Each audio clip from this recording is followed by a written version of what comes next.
तो भैया भगवान के है ना पर पौत्र हुए हैं श्री वज्रनाभ जी महाराज।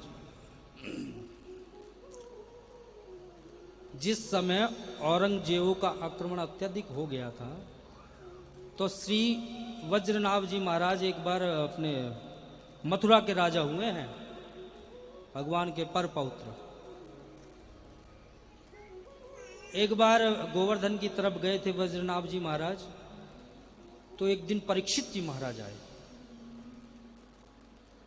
वज्रनाभ जी महाराज ने जब अपने ब्रज की दैन्य अवस्थाएं देखी, सब क्षीण हो गया, समाप्त हो गया, आक्रमण के कारण खंडर बन गए सब स्थान, तो परीक्षित जी महाराज का आगमन हुआ ना, तो बड़े प्रेम से प्रणाम किया, क्योंकि परीक्षित जी महाराज भगवान की कृपा से ही प्राप्त हुए थे।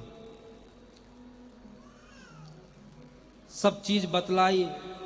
परीक्षित जी महाराज ने सांडिल्य मुनि को बुलाया, जो चित्रकूट के स्थान पे विद्यमान थे। सांडिल्य मुनि को बुलाया गया, आकर के गोवर्धन में विद्यमान हुए।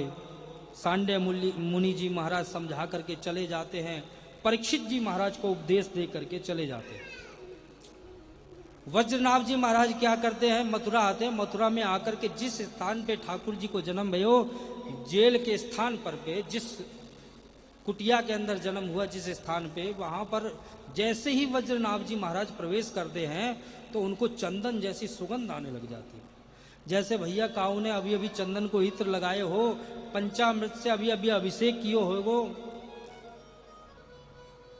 और जिस स्थान पे ठाकुर जी को जिस शिला पे जन्म हुआ उस शिला को लेकर के आए वज्रनाभ जी महाराज, और उस शिला से 3 ठाकुरों को प्रकट किया था उन्होंने। मूर्ति बनाई गई तो एक उसी शिला से 3 ठाकुरों को प्रकट किया। सबसे पहले गोविंद देव जी महाराज जो जयपुर पे विद्यमान है, और गोपीनाथ जी महाराज, और तीसरे मदन मोहन जी। ये तीनों ठाकुर जी को श्री वज्रनाभ जी महाराज ने प्रकट किया। उसके बाद ये विलुप्त भी हो गए थे, फिर रूप गोस्वामी जी के द्वारा पुनः प्रकट हुए। और वृंदावन में एक जुगल किशोर जी हुए हैं जो पन्ना में विद्यमान है।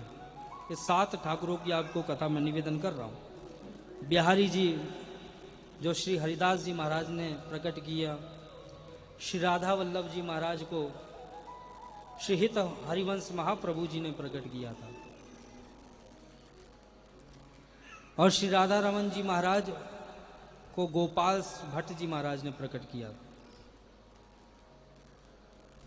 और युगल किशोर जी महाराज को अपने हरिराम व्यास जी ने प्रकट किया। ये वृंदावन के 7 ठाकुर हैं। और पन्ना जो युगल किशोर जी महाराज हैं, वो तो ऐसी मान्यता है कि हम सब तीर्थों को यात्रा करने के पश्चात एक बार युगल किशोर जी के दर्शन अवश्य करना चाहिए, तभी समस्त यात्राओं का फल प्राप्त होता है।